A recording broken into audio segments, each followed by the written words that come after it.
renommer les rues dans Saint-Denis, des rues qui ont une connotation notamment coloniale. Il y a beaucoup de noms de rues à La Réunion qui portent d'illustres personnages coloniaux et donc qu'il faut essayer de rétablir en mettant nos ancêtres, nos guerriers en l'air.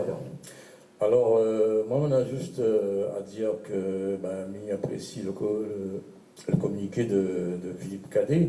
Il a tout à fait raison, nous sommes dans une situation de non-développement.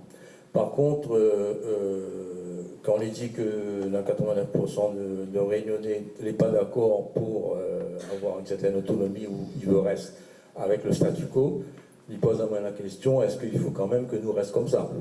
Il faut peut-être éduquer un peu les gens, les sensibiliser, etc. Ce qu'il faut savoir, c'est qu'on a beaucoup de choses, il découle de notre passé. Nissa Paro fait un exposé sur l'abolition, sur l'esclavage, tout ça, mais nous avons eu un statut qui a continué depuis l'esclavage jusqu'à aujourd'hui, un continuum. C'est-à-dire que du statut d'esclavisé, d'engagé, nous l'est passé au statut d'affranchi, et ensuite, à l'époque de la départementalisation, du statut de départementalisé, nous l'est passé à un statut toujours d'acculturation. Et là, le mot assimilation a été prononcé tout à l'heure plusieurs fois, et c'est là le point névralgique du sujet. C'est que nous l'est assimilé par une culture qui est dominante, qui n'est pas la nôtre. Il faut bien le savoir, parce que ça explique en grande partie un peu la léthargie dans laquelle nous sommes, la non-réaction. Apprendre à nous d'avoir un modèle français, un modèle prestigieux français, au détriment de notre propre culture. Et ça est resté. Les hommes réunionnais, depuis très très longtemps, n'ont pratiquement pas eu de statut. Vous n'avez pas le droit d'avoir une famille. Votre nom, souvent, vous ne connaissez pas l'origine de votre nom. Vous n'avez pratiquement pas de responsabilité dans le foyer. C'était la femme qui gérait un peu la petite communauté.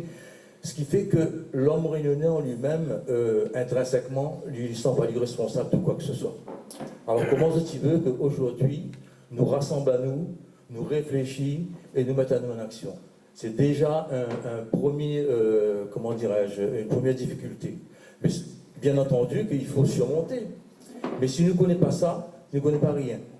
C'est-à-dire que, à partir du moment où nous voulons développer à nous-mêmes, donc il faut que nous quittions le statut de non-développement, parce que là, appris à nous à ne pas nous développer. Il faut que nous quittions ce statut pour pouvoir prendre à nous en main directement. Et c'est pour ça que ce que dit Philippe est très important, c'est que l'heure est venue, aujourd'hui, de prendre notre responsabilité. Arrête cachette dans le fait noir, cause pas d'ailleurs dans la cuisine, mais maintenant en action. Et pour ça, donc, nous rejoint complètement la conférence des 1000 et toutes sortes de formations de collectifs qui va dans ce sens-là.